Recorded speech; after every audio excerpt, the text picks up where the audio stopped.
ಬಂಡೀಪುರದಲ್ಲಿ ರಾತ್ರಿ ಸಂಚಾರಕ್ಕೆ ಅವಕಾಶವನ್ನ ಮಾಡಿಕೊಡಲಾಗುತ್ತಾ ಮತ್ತೆ ಅನ್ನುವಂತಹ ಚರ್ಚೆ ಹಾಗೂ ಪ್ರಶ್ನೆ ಮುನ್ನೆಲೆಗೆ ಬರ್ತಾ ಇದೆ. ಕಾರಣ ವಯನಾಡ್ನಲ್ಲಿ ಸಂಸದೆ ಪ್ರಿಯಾಂಕಾ ವಾದ್ರಾ ಅವರು ಕೊಟ್ಟಂತಹ ಸ್ಟೇಟ್ಮೆಂಟ್ ಹಾಗೂ ಚುನಾವಣಾ ಪ್ರಚಾರದ ಸಂದರ್ಭದಲ್ಲಿ ಡಿಸಿಎಂ ಡಿಕೆ ಶಿವಕುಮಾರ್ ಕೊಟ್ಟಂತಹ ಸ್ಟೇಟ್ಮೆಂಟ್. ಸಂಸದೆ ಪ್ರಿಯಾಂಕಾ ವಾದ್ರಾ ಹೇಳಿಕೆಯಿಂದ ರಾಜ್ಯ ಸರ್ಕಾರಕ್ಕೆ ಧರ್ಮ ಸಂಕಟ ಎದುರಾಗ್ತಾ ಇದೆ. ವಯನಾಡು ಜನತೆಗೆ ಪ್ರಿಯಾಂಕಾ ವಾದ್ರಾ ಅವರು ವಾಗ್ದಾನವನ್ನು ಕೊಟ್ಟಿದ್ದಾರೆ. ಪ್ರಚಾರದ ವೇಳೆ ಹಾಗೂ ಗೆದ್ದ ಮೇಲೆ ಈ ಭರವಸೆಯನ್ನು ಕೊಡ್ತಾ ಇದ್ದಾರೆ ಅವರು. ಪ್ರಿಯಾಂಕಾ ಮತ್ತು ಡಿಕೆಶಿ ಹೇಳಿಕೆಯಿಂದ ರಾಜ್ಯ ಕಾಂಗ್ರೆಸ್ ಸರ್ಕಾರಕ್ಕೆ ಸಂಕಟ ಎದುರಾಗ್ತಾ ಇದೆ.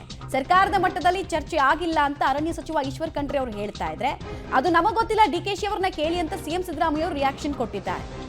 ಉಭಯ ಸಂಕಟದಲ್ಲಿ ಸದ್ಯಕ್ಕೆ ಕಾಂಗ್ರೆಸ್ ಸರ್ಕಾರ ಇದೆ. 2009ರಲ್ಲಿ ಕರ್ನಾಟಕ ಸರ್ಕಾರನೇ ನಿಷೇಧ ಮಾಡಿತ್ತು ಬಂಡೀಪುರದ ಮಾರ್ಗದಲ್ಲಿ, ಅಂದ್ರೆ ರಾಷ್ಟ್ರೀಯ ಹೆದ್ದಾರಿ 212ರಲ್ಲಿ ರಾತ್ರಿ ಸಂಚಾರಕ್ಕೆ ಅವಕಾಶ ಇಲ್ಲ 9 ಗಂಟೆಯಿಂದ ಬೆಳಗ್ಗೆ 6 ಗಂಟೆ ತನಕ ಅಂತ. ಈಗ ಅವಕಾಶವನ್ನ ಮಾಡಿಕೊಟ್ರೆ ಪರಿಸರವಾದಿಗಳ ಕೆಂಗಣಿಗೆ ಗುರಿಯಾಗೋದ್ರಲ್ಲಿ ಯಾವುದೇ ಅನುಮಾನ ಇಲ್ಲ.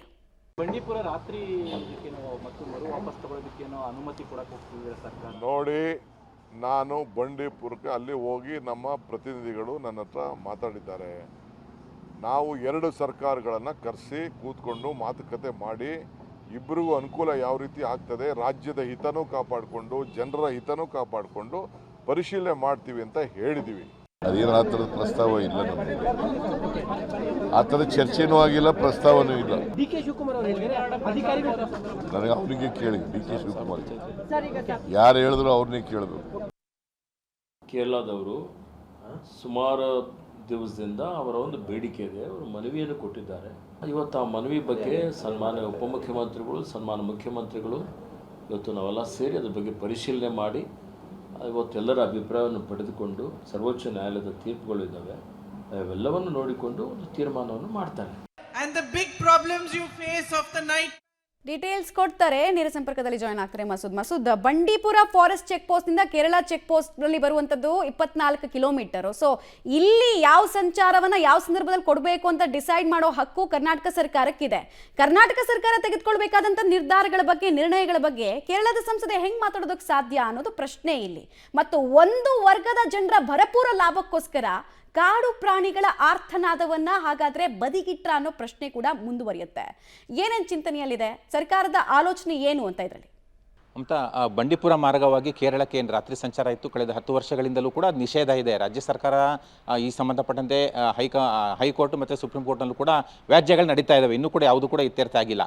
ಜೊತೆಗೆ ಇತ್ತೀಚೆಗಷ್ಟೇ ವಯನಾಡು ಉಪಚುನಾವಣೆ ಪ್ರಚಾರ ಸಂದರ್ಭದಲ್ಲಿ ಡಿ ಕೆ ಶಿವಕುಮಾರ್ ಅವರು ಆ ಪ್ರಚಾರ ಸಂದರ್ಭದಲ್ಲಿ ಒಂದು ಭರವಸೆ ಕೊಟ್ಬಿಟ್ಟು ಒಂದು ರೀತಿಯಲ್ಲಿ ಎಡವಟ್ಟು ಮಾಡ್ಕೊಂಡಿದ್ರು, ರಾಜ್ಯ ಸರ್ಕಾರಕ್ಕೆ ಸಂಕಷ್ಟ ತಂದೊಡ್ಡಿದ್ರು. ಅಲ್ಲಿ ಅವ್ರೇನು ಭರವಸೆ ಕೊಟ್ಟಿದ್ರು, ಈಗ ಪ್ರಿಯಾಂಕಾ ಗಾಂಧಿ ಏನು ಭರವಸೆ ಕೊಟ್ಟಿದ್ರು ಸೇಮ್ ಭರವಸೆಯನ್ನು ಕೂಡ ನಾವು ಎರಡೂ ಕಡೆಯವ್ರನ್ನ ಮಾತಾಡ್ತೇವೆ, 2 ಕಡೆಯ ಅಧಿಕಾರಿಗಳ ಜೊತೆ ಮಾತಾಡ್ತೇವೆ, ಅರಣ್ಯ ಇಲಾಖೆ ಅಧಿಕಾರಿಗಳ ಜೊತೆ ಮಾತಾಡ್ತೇವೆ ಅನ್ನುವಂಥ ಭರವಸೆಯನ್ನು ಕೊಟ್ಟಿದ್ರು.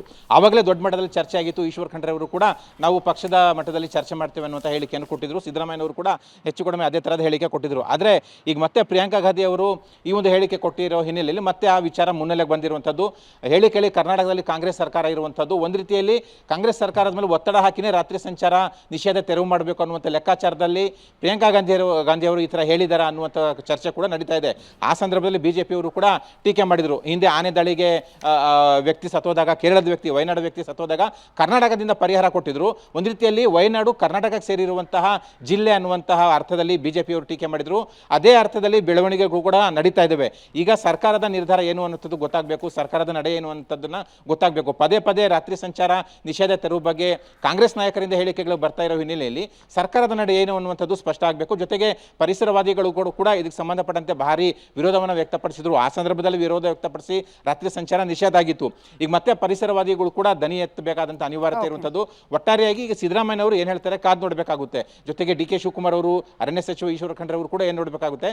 ಜೊತೆಗೆ ಈಗ ಹೈಕೋರ್ಟ್ ಮತ್ತೆ ಸುಪ್ರೀಂ ಕೋರ್ಟಲ್ಲಿ ಒಂದಷ್ಟು ಏನು ವ್ಯಾಜ್ಯಗಳಿದ್ದಾವೆ, ಅಲ್ಲಿ ಏನು ತೀರ್ಪು ಬರುತ್ತೆ, ಅಲ್ಲೇನು ವಿಚಾರಣೆ ನಡೆಯುತ್ತೆ, ವಕೀಲರು ಏನು ಹೇಳ್ತಾರೆ, ಕಾನೂನು ತಜ್ಞರ ಸಲಹೆ ಪಡೆದು ಈ ತೀರ್ಮಾನ ಮಾಡಬೇಕು. ಆದರೆ ಬಹುತೇಕ ರಾಜ್ಯದಲ್ಲಿ ರಾತ್ರಿ ಸಂಚಾರ ಬೇಡ ಅನ್ನುವಂತಹ ಒತ್ತಾಯ ದೊಡ್ಡ ಮಟ್ಟದಲ್ಲಿದೆ. ಹಾಗಾಗಿ ರಾಜ್ಯ ಸರ್ಕಾರ ರಾಜ್ಯ ಪರಿಸರವಾದಿಗಳ ಒಂದು ಕಡೆ ಕಿವಿ ಕೊಡಬೇಕಾಗುತ್ತೆ. ಈಗ ಪ್ರಿಯಾಂಕಾ ಗಾಂಧಿ ಅವರು ಹೇಳಿರೋ ಹಿನ್ನೆಲೆಯಲ್ಲಿ ಏನು ಮಾಡುತ್ತೆ ರಾಜ್ಯ ಸರ್ಕಾರ ಅಂತ ಕಾದು ನೋಡಬೇಕು. ಒಂದು ರೀತಿಯಲ್ಲಿ ಸಂಕಷ್ಟಕ್ಕೆ ಸರ್ಕಾರ ಮುಂದಾಗಿದೆ, ಮುಜುಗರಕ್ಕೂ ಕೂಡ ಮುಂದಾಗಿರುವಂಥದ್ದು ಅಂತ. ಧನ್ಯವಾದ ಮಸೂದ್, ತಮ್ಮೆಲ್ಲ ಮಾಹಿತಿಗಾಗಿ.